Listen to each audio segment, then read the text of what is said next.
Hello mga pare ko, kamusta? Magandang hapon sa inyo at ngayon nandito kami sa Daiso. Dito to sa sa lugar na sa sa Muju Festival.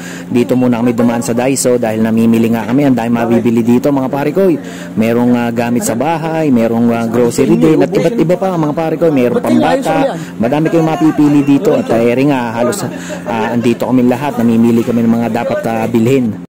Dito naman mga pare ko sa labas ang daming mga entertainer, ayan parang mga mini concert, ang daming nanonood ng mga Koreano.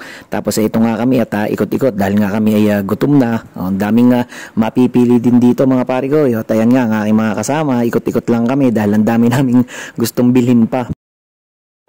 What up mga par? Bali ito nga kami ngayon sa Muju Festival. Kaso nga lang mga pare medyo maulan na ambon. At ito nga at ikot-ikot kami rito, hanap kami ng mabibili. Ayan ang mga tropa. Ayan, magkakasama lang kami dito. Yung iba hiwa-hiwalay na rin kami ng ng pinuntahan, ng ginagalaan. At syempre hanap kami ng makakainan at gutom na. Tapos pagkatapos ikot-ikot na ulit kami.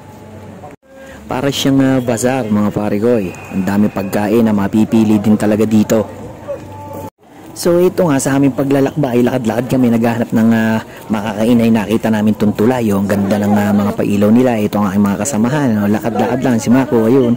Dahil naghahanap nga kami ng masarap nakakainan at yung pamilyar sa amin. At nakita namin tuntulay na to. Kita naman talaga nakakainggan niyang tingnan. Dahil ang dami niyang pangapailaw, yung kulay niya nakakamangha din talaga. Nag-iiba-iba ng kulay. Kaya medyo napatigil kami dito at kami nga ina-entertain.